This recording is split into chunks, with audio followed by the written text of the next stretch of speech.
Hey, first hour. So sorry I'm unable to be there with you today on your quiz. We're going to do a quick warm up together just to get you feeling ready. So, you have a sheet that's going to look just like the PowerPoint slides I'm going to be putting up here. I think I had them setting at the back table, so hopefully you have that. The first thing I want to review is lesson 1-4, just because that's where we're going to be starting first. Okay, so this is where we had the properties. These are our example properties, and we want to be able to match them up with what we have over here on the left. So commutative, just remember commute, you commute back and forth to and from school, so that's moving numbers back and forth.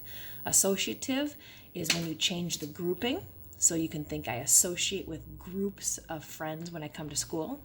And then identity is when you get the number back, kind of like when you look in the mirror and you see your own identity. So if we look at this example right here, do you see how the grouping changed? Here I am grouping the 5 and 4 together to add first, and over here I'm grouping the 4 and 9. So the parentheses kind of gives it away a little bit, but this would be changing the grouping, and it's not going to affect the answer, and so that would be associative property of addition. Then if we go over here to this one, here we're taking negative half, adding 0, and getting negative half back. So it doesn't change the identity of the number. And so that would be identity property of addition because we're adding. Now this one here we have negative 3 plus 11 is the same as 11 plus negative 3. So we're literally just taking the two numbers and moving them back and forth, and it's not going to affect the answer. That's commute. Two numbers that you change the order of. So that's commutative property of addition because this is adding. Okay, over here we have A times B times C is the same as A times B times C, essentially. But if you look in the parentheses here it's B times C, and over in this parentheses, it's C times B. So the only difference within these two is that I changed the order of the B and C. I flipped them around. So this one's tricky because I'm not changing the grouping. I'm still grouping B and C here, right? I'm grouping them together with parentheses, and I'm still grouping B and C in this one too. But I changed the order of the B and C because I know when I take two numbers, I can reverse them when I multiply, like 5 times 7 or 7 times 5. So even though you see parentheses, it's actually commutative property of multiplication. All right, this one down here we're taking 3/4 times 1 is equal to 3/4. So if we multiply by 1, we get the number's identity back. That's identity property of multiplication. And then this one here, 7 times 2 times 8 is equal to 7 times 2 times 8. Now notice how I grouped with parentheses the 7 times 2 on this side. Here I grouped the 2 times 8 on this side. I changed the grouping. And when you change the grouping, that's associative property. Okay, associative property of multiplication. Okay, so that's just a quick review on the properties. Remember, commute back and forth to and from school. Just like your parents commute back and forth to and from work, it's taking two numbers and literally flipping them back and forth, like the B and the C and the C and the B, right? Associative, I associate with groups of friends at school. You have different groups that you associate with. Maybe you have your sports group, and then you have, the kids that maybe you play a musical instrument with, or you've got a church group or a neighborhood group of friends. So you see grouping symbols generally with associative property. Okay, so moving on here. On here, adding and subtracting fractions, you always want to have a common denominator. So we're going to go through two examples together. I'm going to move over to the paper now and work these out with you. So remember, common denominator on this particular one, we want that to be 15. So we're going to multiply by 5. That's going to change this to negative 6/15 minus 5/15. And then I want to look at how many 15ths I'm going to end up having. Negative 6 minus 5. Think if the temperature is negative 6 and it drops 5, it would be negative 11. Leave your answer like this. Proper fractions are fine. You can't simplify anything. Looking good.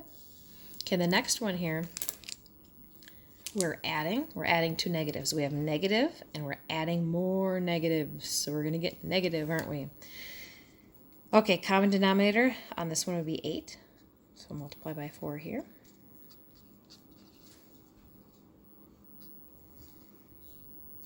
So this would be 4/8. That's the same as 1/2. So I'm just writing an equivalent fraction.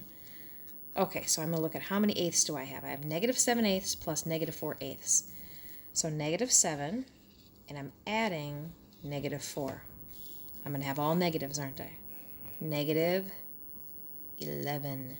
Now you see 11/8 is simplified. There's nothing you can divide 11 and 8 by. Leave your answer improper. It's perfectly fine to leave it improper. You do not need to change it to a mixed number.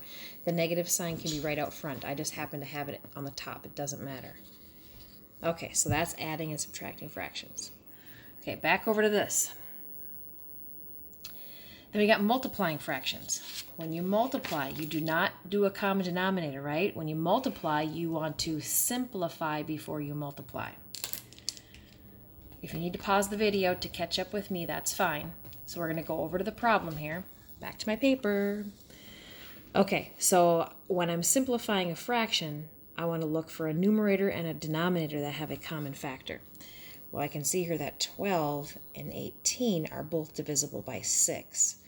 So if I divide 12 by 6, I get 2. And if I divide 18 by 6, I get 3. Now I can multiply straight across.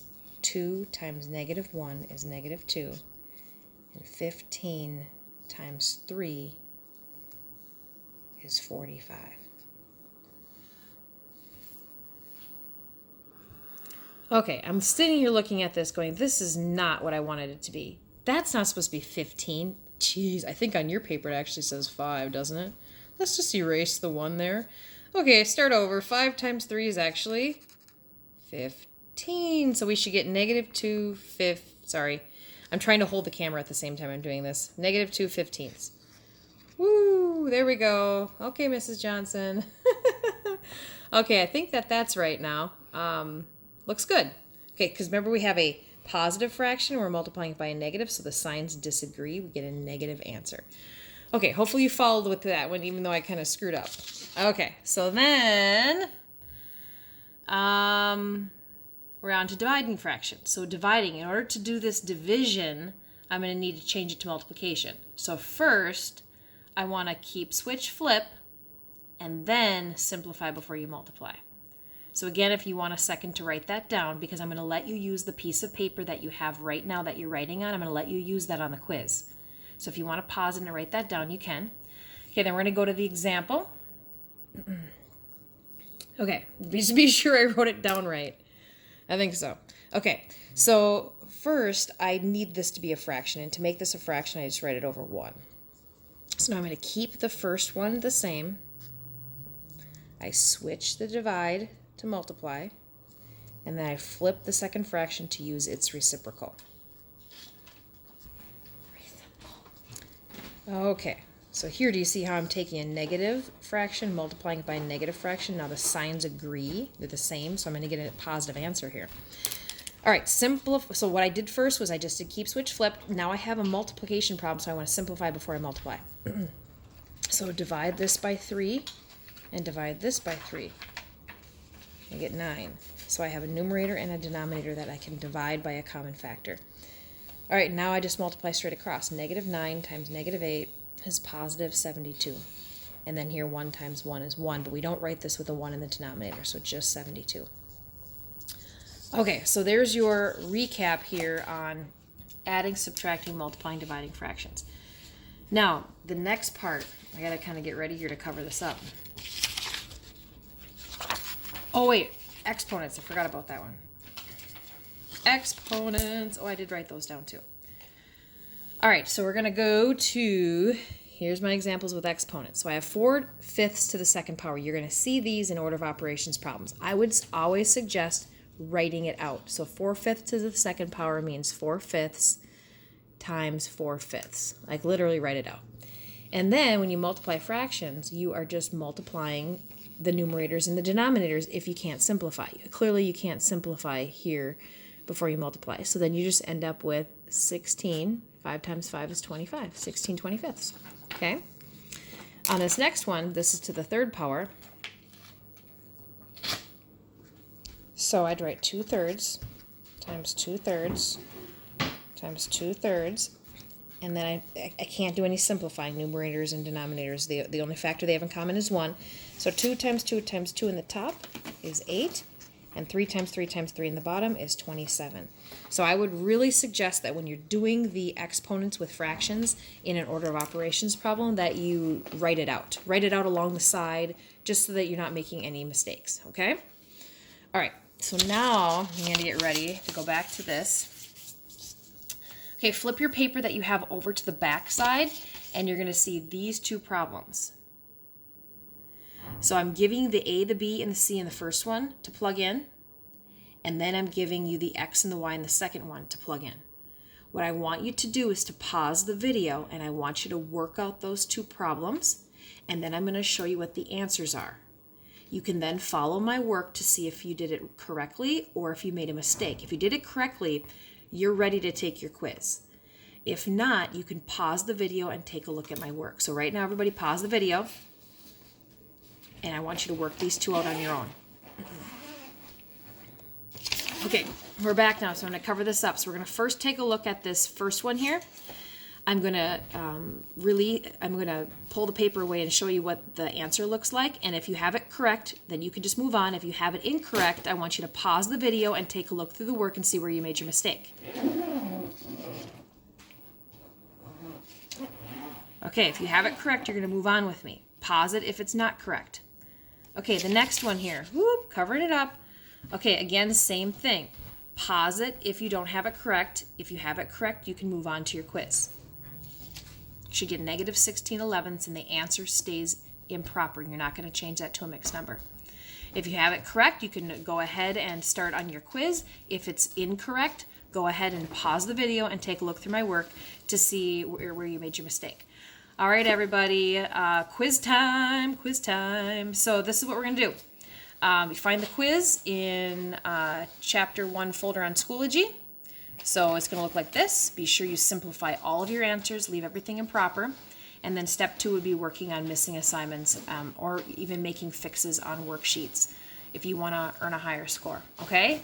All right. Again, sorry I can't be there with you today. Good luck on your quiz. Remember, you have 2 attempts. Bye, everyone.